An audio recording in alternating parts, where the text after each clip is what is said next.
Olá pessoal, o podcast dessa semana vai ser o primeiro podcast que a gente vai falar um pouco de política. Eu vou receber aqui meu pai, mas o ex-presidente, ex-prefeito, ex-deputado Nelson Naim. A gente vai bater um papo super bacana, tá bom?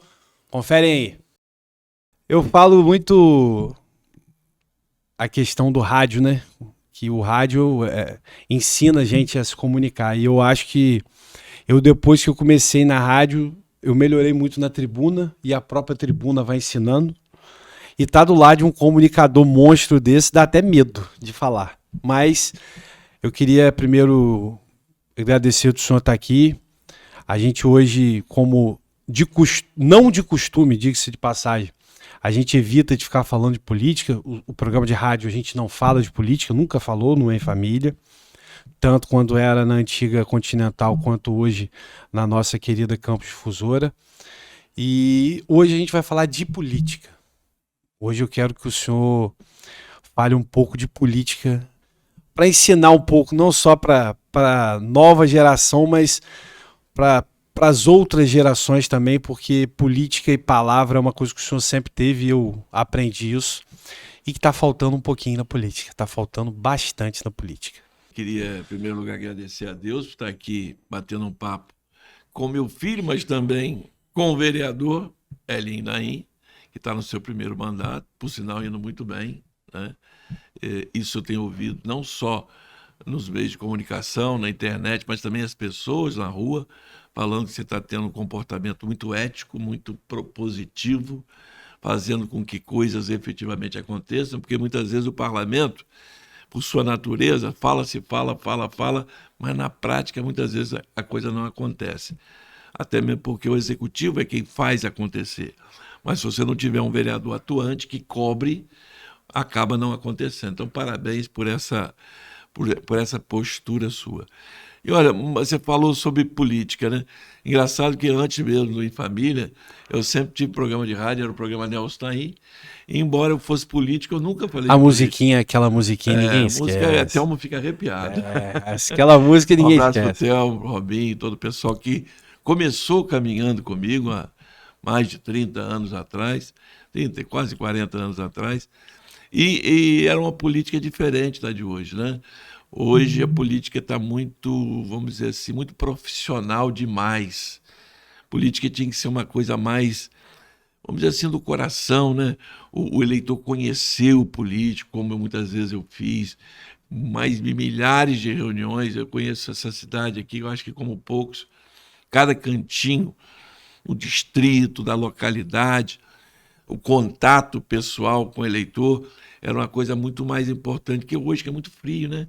A internet ela veio para beneficiar muita coisa, mas também acaba afastando, né? Afasta, né? Então isso é muito ruim. Mas eu não tive isso nessa primeira campanha, exatamente por causa da pandemia, né? Isso. A pandemia e a gente acabou isso. Não estando junto das pessoas como o senhor gostaria. Verdade. Eu não pude, praticamente eu não fui a quase de uma reunião sua. 2 ou 3 só. No máximo, né? Ajudei através de conhecimento, telefonema, WhatsApp, né? Muitas pessoas amigas, mas aquele corpo a corpo, que é o gostoso da política, infelizmente, cada dia mais está diminuindo. E você sempre teve isso, né? Porque você, como eu falo quando as pessoas, você é o cistite, né? Eu sempre fui vereador cistite, porque eu pinguei em tudo quanto foi lugar. Né? Então, eram 2 aqui, 2 e 2 e 2 e 2, e no final, por 2 vezes seguidas, eu fui vereador mais votado em Campos. Naquela época, com metade dos eleitores, eu fiz já 4.828 votos. Não é pouca coisa, não. Né? Deixa eu te fazer uma pergunta, que é uma curiosidade, e acho que a maioria das pessoas não sabem. Por várias vezes, seu nome sempre foi cogitado para ser candidato a prefeito de Campos, Sim. Do Grupo Garotinho. Sim. E as pessoas não sabem. Foi Pudim, depois foi depois quando as pessoas vão saber, você vai explicar melhor. Quando pôde, você poderia, e acabou sendo a ex-prefeita Rosinha, mas isso. Quando você sempre em primeiro lugar nas pesquisas, sempre bem, não pôde ser candidato.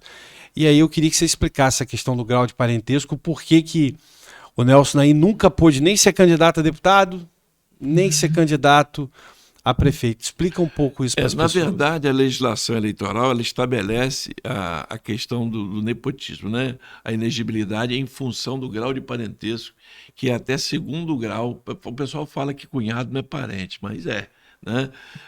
Cunhado é parente em segundo grau por afinidade. Então, e irmão, então, nem se fala, né? Então, no período que eu me elegi vereador pela primeira vez, Garotinho não era nada. Garotinho tinha perdido a eleição para o governo do estado, voltou para Campos para ser candidato a prefeito e eu fui candidato a vereador. E nós nos elegemos, ele a prefeito e eu a vereador. E aí, depois de 2 anos, quando eu comecei a ter um destaque como presidente da Câmara, nos primeiros anos foram o Paulo Bernays, né, que acabou se elegendo deputado estadual, começou aquela história, olha, eu tinha potencial eleitoral, mas eu não podia ser candidato, exatamente porque o prefeito era meu irmão, né? Eu fiquei impedido de ser candidato. E estava muito bem. Depois tem a outra oportunidade de novo, né? Garotinho se tornou governador do estado. E aí, mais do que nunca, eu estava impedido aos extremos. Eu só podia ser candidato ao cargo que eu já tinha.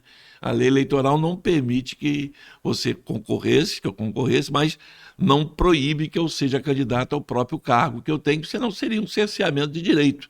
Porque o meu direito já existia antes de ser governador, né? Porque antes ele era prefeito. E ao longo desse tempo todo eu tive essa dificuldade. Depois com Rosinha. Depois com Rosinha, mesma coisa. Quando eu tive a oportunidade, infelizmente o grupo político lá pisou na bola comigo feio. Eu era presidente da Câmara, as pesquisas apontavam que eu faria não menos que 60, 70 mil votos para deputado estadual. Todas as pesquisas confirmavam aquilo. E eu estava era o PSB, era o 40, era no PSB, eu estava concorrendo, eu iria concorrer a deputado estadual, havia o compromisso, mas infelizmente o Alexandre Cardoso, que era presidente do partido, junto com o Garotinho, e 3 deputados estaduais, que depois eu fui verificar, não era verdade, pressionaram para que eu não pudesse ser candidato, porque eles achavam que eu ia ganhar a eleição e eles iam perder. O deputado Paulo Bernays, o deputado João Peixoto e o deputado... Claudeci. Não, Zé Cláudio. Eram os 3 deputados de mandato naquela época. E eu fui aos 3 deputados, 2 deles me deram a declaração dizendo que eu não tinha nada contra. Apenas o Paulo Bernays não disse que sim nem que não, mas eu sabia que ele não queria que eu fosse candidato. Fomos para a convenção no Rio de Janeiro, lotado aquilo lá. Foi até quando a Ilsa queria ser candidata a deputada federal. Então provavelmente um dos grandes rompimentos de Garotinho com o Arnaldo provavelmente foi esse. Ele dizia que a Arnaldo não queria que ela fosse candidata e ela dizia que o marido era a favor da candidatura dela. Então, tanto eu quanto ela, naquela reunião com milhares de pessoas no Rio de Janeiro, não tivemos o nosso nome colocado no partido. E aí eu deixei de ser candidato na hora que eu podia ser candidato, exatamente por causa disso. Isso fez eu romper com o Garotinho durante algum tempo. Depois a gente se encontrou, ele botou culpa no Alexandre Cardoso, dizendo que foi o presidente do partido. Só que o destino fez com que acontecesse. Eu não fui candidato, mas os 3 deputados de mandato perderam a eleição. Os 3 perderam na época? Os 3 perderam. Paulo perdeu a eleição, o João, pela primeira vez, tinha perdido uma reeleição. O João perdeu a eleição? Perdeu a eleição. Não sabia que o João tinha perdido a eleição. Os 3 perderam a eleição. Eu, presidente da Câmara, bombando, não pude ser candidato porque fui boicotado. Esse foi o primeiro trauma, vamos dizer assim, com o meu grupo político à época. O segundo trauma veio algum tempo depois, quando da candidatura, Garotinho e Rosinha se afastaram de Campos, estavam no Rio direto, a questão de governador, ela governadora. Você era vereador apenas de oposição? Vereador de mandato, normal. De oposição. De oposição, né?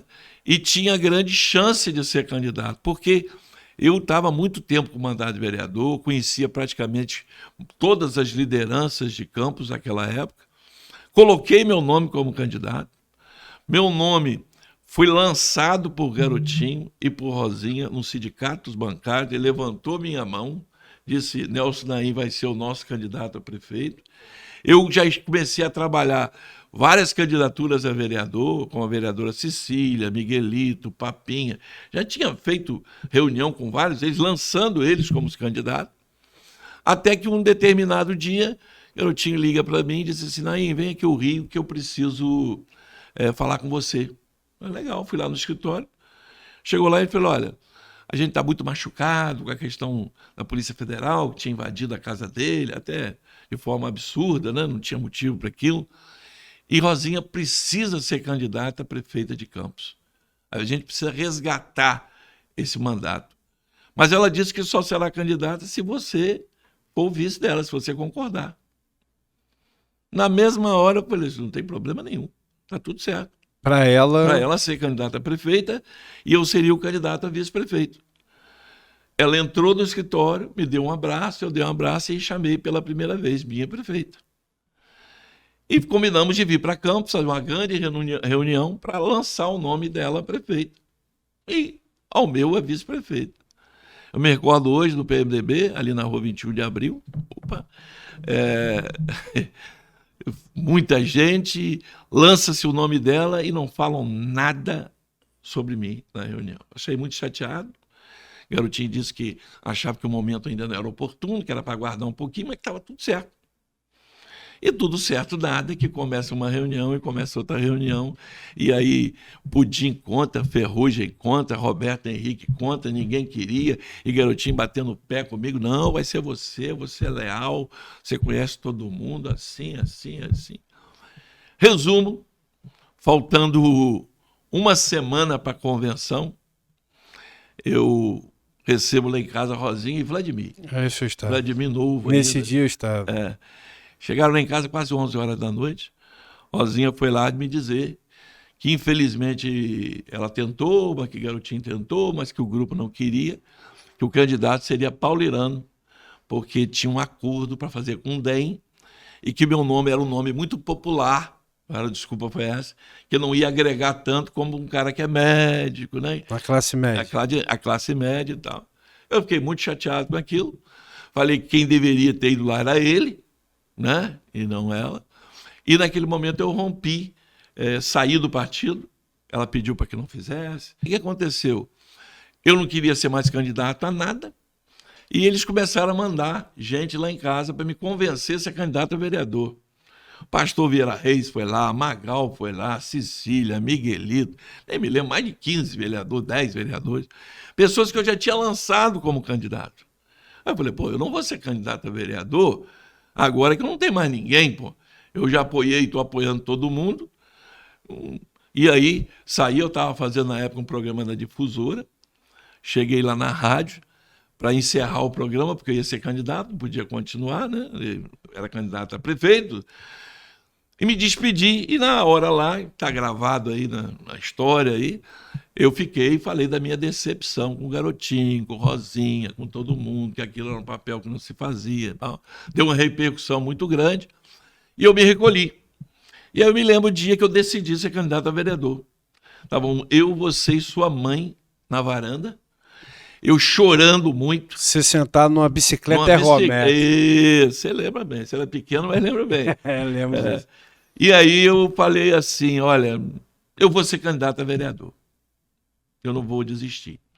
Nisso, garotinho, eu tentando falar com o garotinho, ele não atendia, até que ele atendeu, ele tentou me explicar, eu falei um palavrão para ele, que aqui não cabe eu falar, e meu sogro tinha acabado de falecer, seu João. Fui cuidar do enterro e tal, estava com câncer complicado. Mesmo assim, fui candidato a vereador, porque eles reservaram o meu número, que era o 15678, que era o meu 78, que sempre me acompanha, e o partido era o MDB. E aí, então, eu acabei me elegendo vereador, mesmo sendo o patinho feio do grupo. Ganhei a eleição e o Dr. Edson perdeu, que era o candidato preferido de garotinho a ser presidente da Câmara, como foi tempos depois, com a Rosinha, né? Ele perdeu, eu ganhei a eleição, uma eleição difícil, uma eleição que eu não tive apoio nenhum, diga-se de passagem. Por ironia do destino, quem até me deu um pouco de apoio foi o prefeito, que eu era oposição, que era o Alexandre Mocaibe, porque tinha uma simpatia pessoal por mim. E muitos não sabem, Também do ex-presidente Marco Bacelar. Exatamente. O Marco foi uma pessoa muito importante desse processo todo, sempre ficou do Tá meu aí lado. o porquê que as pessoas acham que, às vezes, família ou muitas vezes você não fazer mal e ajudar as pessoas, você tem retribuição. É verdade. E por você sempre tratar seu Marcos bem, Sim. quando o senhor precisou, ele também te estendeu a mão. Sempre esteve do meu lado, eu reconheço isso. Como eu também sempre tive ao lado Não, dele. e ele reconhece isso também. E aí o que aconteceu? Eu me elegi vereador e, para surpresa minha, eu não queria nem saber de nada. Tinha um compromisso com o Nélio de não querer pleitear cargo nenhum na Câmara. Eles foram me procurar para ser presidente da Câmara, porque no grupo eleito, quem tinha experiência... Não tinha. Tinha ninguém. Se você ganhasse, Edson ganhasse, era Edson. Então, eu assumi a presidência da Câmara, fui presidente da Câmara, a Rosinha teve um mandato tranquilo, nunca teve problema nenhum, né? Mas a história é essa que está aí. Aí depois, essa história me dá um livro. Essa história me dá um livro. Deixa eu só te cortar para te fazer essa pergunta. Essa questão de ser candidato antes era sempre por causa da questão do grau de parentesco de maneira muito objetiva. Sim. É isso que as pessoas precisavam sempre entender, que não era que você não queria, você não podia. Era diferente. Impedido legalmente. Era impedido. E quando pôde, ela foi a candidata. Graças a Deus, né, vamos dizer assim, hoje você e seu irmão se falam. Sim. Tem uma relação, não podemos dizer assim, 100% normal, mas há uma relação entre vocês. Sim. Mas o rompimento político, o que se diz à época, depois que o senhor assume a prefeitura, e logo depois ele se elege deputado federal muito bem eleito, ganhando de Arnaldo em Campos, com você prefeito. Roberto se elege com você prefeito, Pudim se elege com você prefeito. Ou seja, o que se diz é que você estava bem e isso acabava atrapalhando. É isso? Olha, foi isso? Essa história tem o início, meio, e a gente não sabe quando vai ser o fim, né? Porque o fim é enquanto Deus permitir que a gente esteja aqui, eu e ele, né? Na verdade, o que aconteceu? Quando eu assumi a prefeitura, que foi por decisão judicial, o afastamento da Rosinha e do Chicão, e isso aí você pode ouvir das pessoas na rua. Meu governo foi espetacular, eu não estou falando de mim, que é ruim a gente falar, pensa que eu estou sendo vaidoso. Não, eu simplesmente fui político. Eu toquei todas as obras que tinha, eu não tirei secretário nenhum, mas eu fiz um governo do meu jeito. Governo na rua, conversando com as pessoas, mexendo em problemas cruciais, como o funcionalismo. Pergunte aos professores da prefeitura. Os guardas. Pergunte à guarda municipal, aos fiscais de renda. Pergunte ao pessoal do campo. Gente, eu botei patrulha mecanizada nesse município todinho. Foram mais de 6 mil produtores rurais atendidos. Eu fiz muita coisa em 6 meses e 17 dias. Esse foi o problema? Esse foi o problema. E aí eu não vou falar do político Garotinho. Eu vou falar do irmão Garotinho. Ele é extremamente ciumento. Ele não gosta que ninguém faça sombra a ele. Isso é da natureza dele. Ele é assim. E tanto é verdade que há bem pouco tempo a ciumeira começou com o próprio filho. Olha, se teve com o irmão, não ia ter com o filho. Quando o Vladimir começou a sobressair, e está sobressaindo, a verdade é essa, é um bom governo que está sendo feito na cidade, acabou tendo briga. Menos mal que se reconciliaram, né? E que vivem agora pacificamente, mas foi vergonhoso o que Garotinho fez com o filho, esculhambando o filho na rede social. Não tinha cabimento para isso, não havia motivo para isso. Então o problema dele é ciúme. E eu fui bem demais.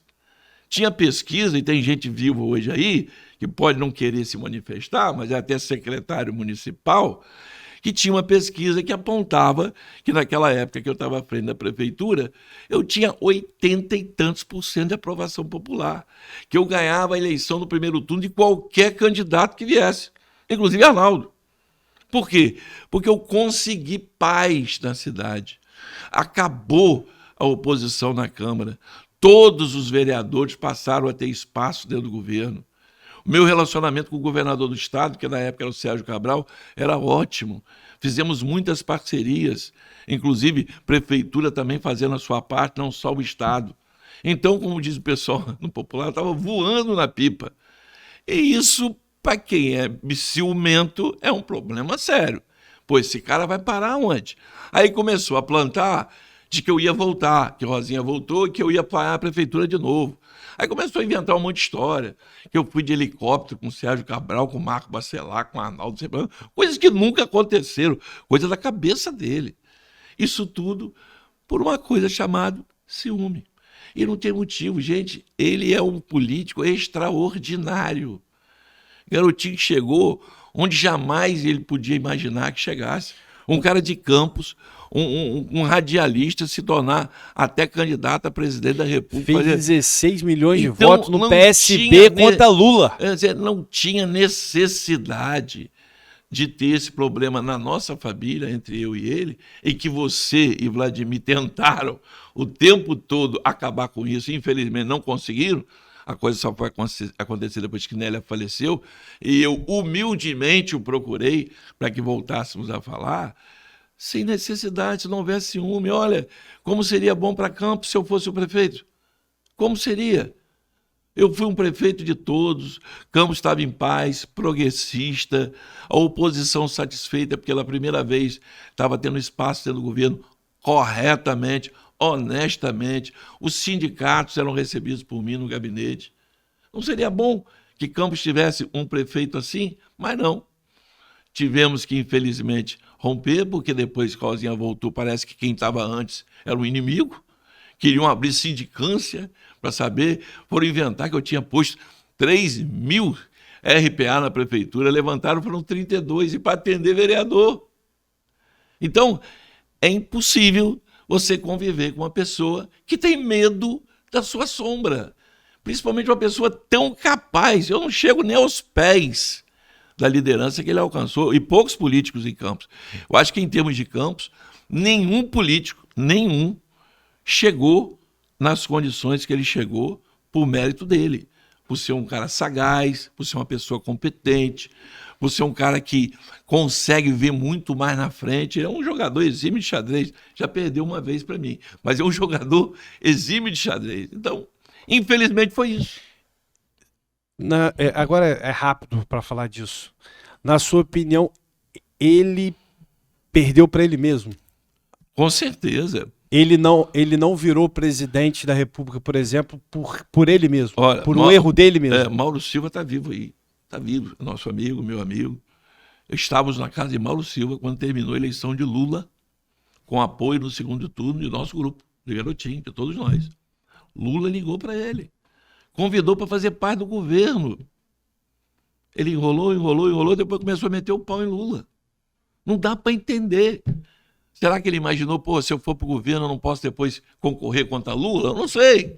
Mas é o que estava na cabeça dele, eu estava lá. Rosinha estava também, Pudim estava. Estávamos reunidos, terminou a eleição, ali na casa de Mauro, quando Lula ligou. Garotinho, ligado, tá, aquela história dele, entendeu? E ele simplesmente foi se afastando. Mesma coisa com o Cabral, briga. Cabral errou, tá pagando pelo que ele fez. Mas, do nada, eu tive com o Cabral. Pouca gente sabe disso. Eu tive com o Cabral no gabinete. Logo assim, Cabral ganhou, e eles estavam rompidos. Foi aquele caso da presidência das APAES? Isso. Eu levei a presidente das APAES lá com Nélia, porque Cabral havia prometido que ia ajudar as APAES do Estado, ia dar um apoio maior. Fui lá, mas avisei ele, ó, tô indo lá, mas não tem nada a ver com política. Isso aqui porque ele se comprometeu. Fui lá, Cabral falou muito bem dele. Disse para mim que queria muito conversar com ele para acabar essa confusão, que ele gostava muito dele. Cara, pediu para marcar o encontro. Na ponte, Garotinho liga para mim. E aí, como é que foi? Eu falei, muito bom. Ouvi isso. Benedito, parece que era secretária, estava lá, junto, participou, mandou uma pessoa junto lá. O Cabral só me disse, não fala para ninguém, nem fala para ele para divulgar isso, porque o rompimento foi feio. Pisciani já tinha tentado fazer as pazes, mas não sei quem. Cara, do nada.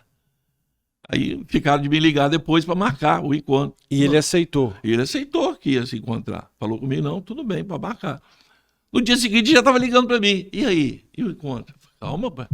Vai ver a agenda do governo. Calma. Depois eu fui saber que ele deu uma declaração lá, uma matéria lá no jornal lá, de que o presidente da Câmara foi lá porque Cabral queria pedir pinico a ele, que ele não queria ter conversa com Cabral nem nada, e divulgou isso na imprensa, e Cabral ficou chateadíssimo. Ou seja, pra que isso, cara? Você não queria encontro, para que pediu para fazer? Então, ele é uma pessoa extraordinária, mas uma pessoa difícil de entender. Porque não dá para entender um cara tão inteligente fazer esse tipo de situação, de ficar com constrangimento, que alguém está indo bem, pode ir melhor do que ele.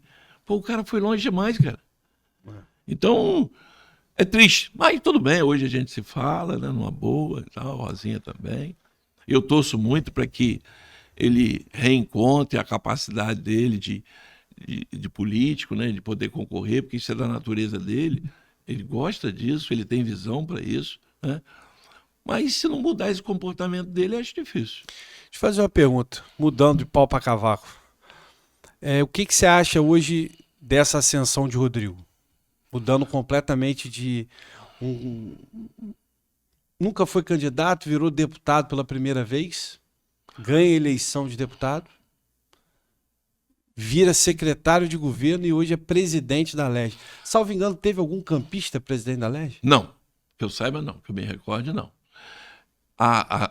O Rodrigo é a coisa mais, vamos dizer assim, fantástica e meteórica situação que eu já vi de crescimento político. Me recordo na eleição passada, eu votei em Rodrigo, no dia até mandei mensagem para ele, me agradeceu e tal. Nós estávamos você estava votando na hora também lá no Sebastiana. Político que nunca foi candidato a nada, né? O pai foi candidato. Uma história importante, mas... né?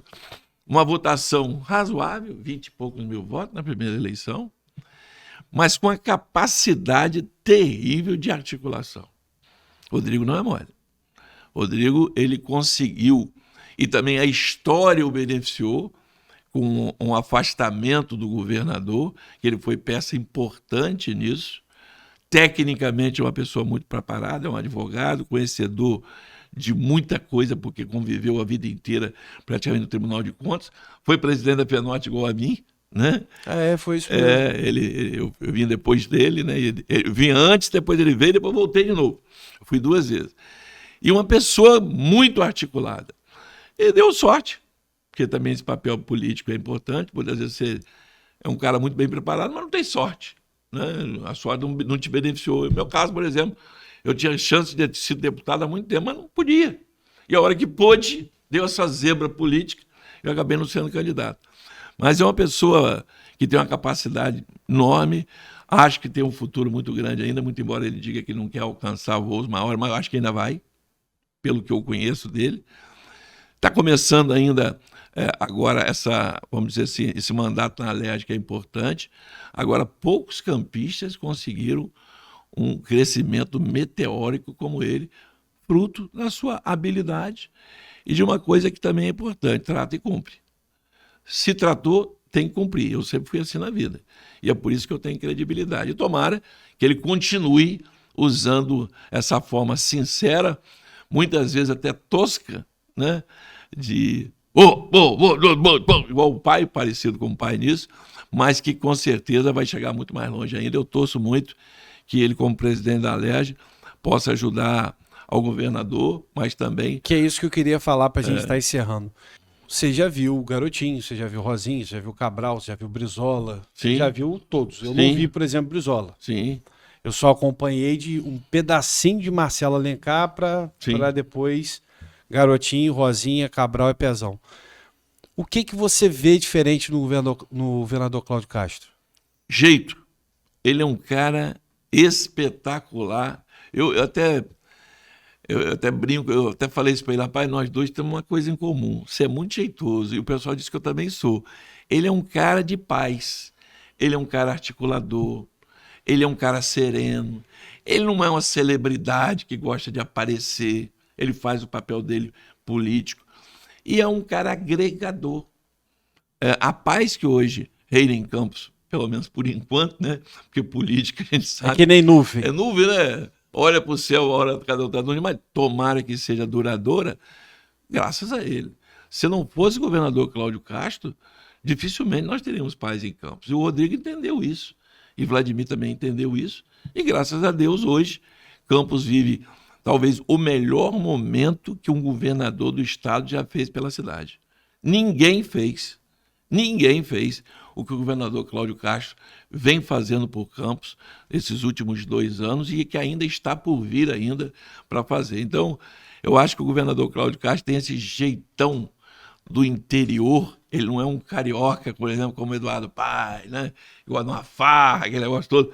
Ele é um cara do interior, muito embora seja do Rio de Janeiro, mas ele não nasceu nada, né? Parece que ele nasceu em... Eu não sei, mas ele foi vereador do Rio. A cidade do interior, não me lembro qual foi, mas ele é um cara bom, é um cara tranquilo, um cara agregador e trabalhador. Porque senão, como que ele faria tanta busca? O Estado podia ter todo o dinheiro do mundo, mas podia não estar acontecendo. Você anda pelo Estado, nossa mãe, é rodovia asfaltada para tudo quanto é lado, é obra do Estado para tudo quanto é canto. Então você vê que o cara é um trabalhador. Eu bato palma para ele. Pena que ele não pode ser candidato de novo, que seria meu candidato a governador de novo. Gente, a gente está encerrando o podcast, a gente ficaria aqui 2, 3, 4 horas falando. Esse foi o primeiro podcast, como eu tinha dito a vocês. A gente ia falar de entretenimento, a gente ia falar de tudo, mas principalmente falar um pouco também de política. Não, na verdade, não é política, né? É história. É história. É política e história, mas não deixa de ser. Então, obrigado, pai, por você estar aqui. Você sabe que eu só entrei nisso. Só entrei na política por incentivo seu. Eu lembro como se fosse hoje, já disse isso aqui a última entrevistada. Você falou assim, se pessoas boas não quiserem entrar na política, não tem sentido. Só sobra para os maus. Só sobra para os maus. E eu tenho isso como exemplo. Tem essa questão dessa missão oncológica, que é uma missão sua, minha, da minha mãe, e de que as pessoas tenham um tratamento justo, qualificar as pessoas para que as pessoas tenham um emprego. Então, eu tenho muito orgulho de ser seu filho, falo isso de cabeça erguida. Todo o mal que tentaram plantar contra você e tudo que a gente pagou indevidamente, diga-se de passagem, com um processo absurdo, que para as pessoas que o conhecem e até para aquelas que não têm intimidade sabem que foi puramente político e maldoso. Mas eu tenho muito orgulho de poder estar aqui falando, e falo isso em toda a sessão da Câmara e tudo quanto é lugar. Eu tenho muito orgulho de ser filho de Nelson Naim. Muito, mas muito mesmo. Tá bom, meu filho. Eu que agradeço a Deus por ter um filho como você, né? Meus filhos, mas você como filho, o único homem, né? Meu filho. Dizer que eu estou muito feliz por você estar desempenhando um papel importante na Câmara. E, por gentileza, continue trabalhando pela paz. Campos precisa de paz. Campos precisa de prosperidade. Campos precisa viver áreas de uma cidade que tem tudo para explodir do ponto de vista agropecuário, né? Uma grande extensão de terra, é a maior extensão de terra do estado do Rio de Janeiro, e precisa de político firme como você, mas que procure sempre a paz. Procure apaziguar, procure jogar água na fervura, porque quem sai ganhando com isso é a população que vive aqui, tá bom? Muito obrigado aí pelo convite, e toda vez que for convidado vou ter o maior prazer de vir aqui. Até para falar de outros assuntos. Com certeza. Gente, esse foi o nosso podcast de hoje, muito mais que especial, muita história política aí que vai dar o que falar na boca aí do povo aí. Fiquem com Deus, esse foi mais um Pode Falar com Elinho Naim. Um abraço, fiquem com Deus e até quinta que vem com mais podcast.